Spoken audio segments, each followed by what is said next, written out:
안녕하세요. 정형외과 서희수 원장입니다. 나이가 들면 이 관절의 노화를 피할 수가 없는데요. 그 중에서도 무릎 퇴행성 관절염으로 고생하시는 분들을 주위에서 많이 봅니다. 특히 60대 이상에서는 이 무릎 통증을 참다 결국 인공관절 수술을 받으시는 경우도 꽤 있거든요. 그런데 문제는 이 인공관절 자체가 이물질이기 때문에 세균 감염에 취약합니다. 그래서 염증이 생길 경우에 상당히 또 큰 수술이 될 수 있어서 노심초사하셔야 하는 단점이 있고요. 그리고 인공관절도 수명이 있습니다. 대략 한 10년 정도 수명이 되는데 이 시기가 지나면 교체를 해주는 재수술이 필요해요. 그런데 재수술은 첫 수술에 비해서 대개 결과가 좋지 않아서 기능장애나 이 불편함을 초래하는 경우가 많이 있습니다. 오늘은 그래서 인공관절 수술을 하지 않고도 내 무릎 연골을 평생 건강하게 오래 유지하는 방법에 대해서 말씀드리고자 합니다.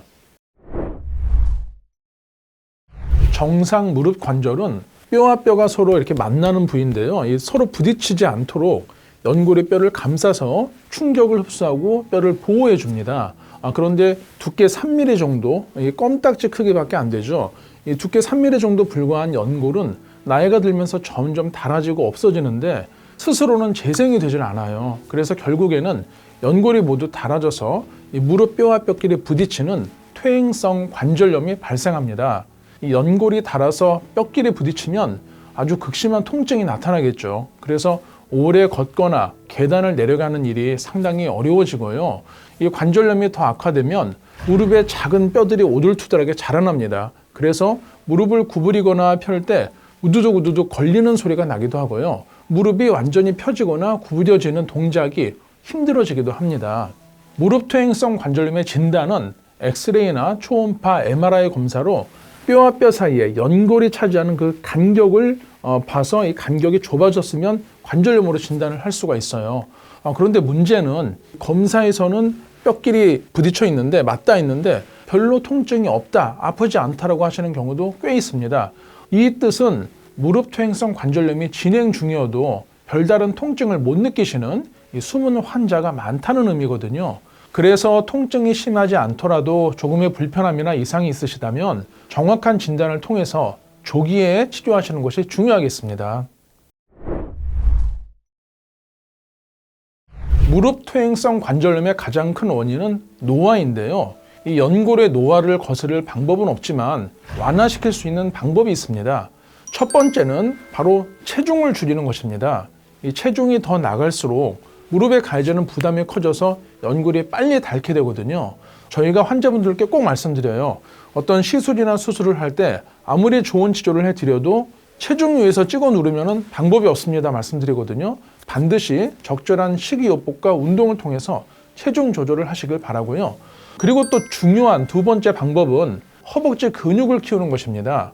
이 나이가 들면은 활동력도 떨어지고 또 덜 걷게 되잖아요. 그러면서 이 자연스럽게 허벅지 근육이 빠지게 되는데요.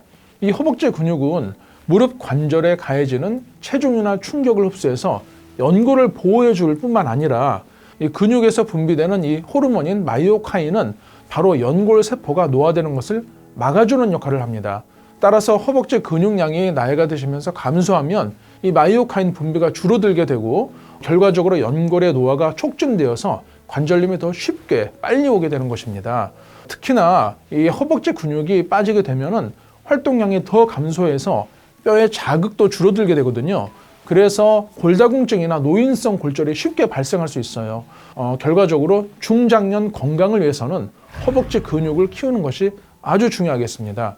평소에 이 쉽게 할 수 있는 허벅지의 근력 강화 운동법으로는 하지 직거상 운동, 우리말로 다리 뻗어 올리기 방법이 있는데요. 제가 한번 방법을 보여드리겠습니다. 아주 쉽습니다. 꼭 따라해 보세요. 이 방법은 앉아서 이 무릎을 구부린 상태에서 발끝을 위로 당기면서 무릎을 쭉 펴세요. 이렇게 편 채로 발끝을 내 쪽으로 당기셔야 합니다. 이렇게 10초 유지하시고 다시 무릎을 내리고 이후 다시 올리셔서 10초 유지하시고 내리시고 이것을 천천히 반복하는 것입니다. 한 번에 15회씩 하루 5세트 정도를 6개월 정도 해보시면 이 허벅지 근육량이 아주 달라지는 것을 느끼실 수 있습니다. 지금까지는 스스로 할 수 있는 관절염 예방법에 대해서 말씀드렸는데요. 병원에 오시는 분들은 관절염이 어느 정도 진행된 상태이기 때문에 내가 할 수 있는 것 말고 의학적으로 도움을 받을 수 있는 것이 무엇이냐라고 물어보시는 경우가 많습니다.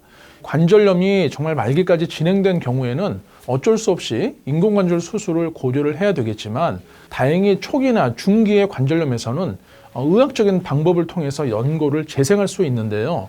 이렇게 손상되거나 닳아진 연골을 의학적으로 재생하는 방법을 통틀어서 연골 재생술이라고 합니다. 대표적인 연골 재생술로는 골수 자극술을 들 수 있는데요. 이 골수 자극술은 연골이 닳아져 이 맨뼈가 드러난 부위에 1mm 크기의 작은 구멍을 여러 개 뚫어서 골수가 흘러나오도록 하는 시술입니다. 이 골수 내에는 조직을 치유하는 성분들이 아주 많이 함유되어 있어요. 따라서 시술 후에는 수개월에 걸쳐서 골수가 흘러나오게 되는데요. 이 골수 내 조직 치유 성분들이 연골을 수개월에 걸쳐서 재생을 시키는 그런 역할을 합니다. 한번 시술 방법에 대해서 또 자세히 설명을 드리겠습니다. 전신 마취가 아니라 부분 마취를 시행을 하고요. 이후에 정밀 초음파나 미세침 내시경으로 손상된 연골 부위를 먼저 확인을 합니다. 기존의 관절 내시경은 내시경 두께가 한 손가락 정도 크게 돼요. 그래서 1cm 정도 되기 때문에 절개가 여러 개 필요하지만 미세침 내시경은 1mm 정도의 주사바늘 크기에 불과하므로 따로 절개할 필요가 없습니다. 이후 연골 손상 부위에 1mm 크기의 미세한 구멍을 여러 개 만들어주는 거예요. 그래서 골수가 흘러나오는 것을 관찰을 하게 되고요.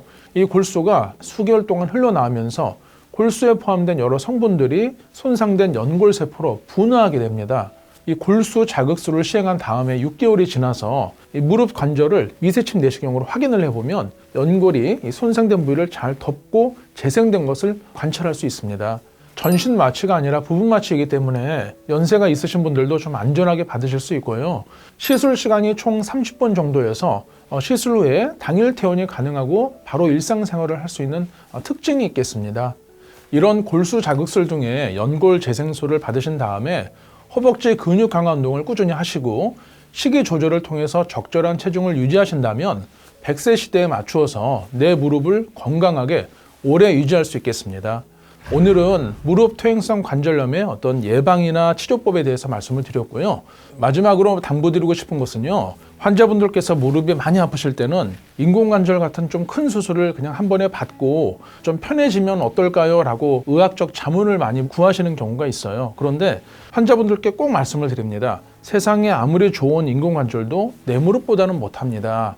왜? 치아도 아무리 좋은 틀니가 있어도 내 치아로 고기를 씹는 것보다는 못하잖아요. 그래서 가급적이면 인공관절 같은 큰 수술은 나중으로 좀 미루시는 게 좋고요. 최대한 내 무릎을 잘 관리하셔서 건강한 내 무릎으로 평생 좀 지내시기를 당부드리고 싶습니다.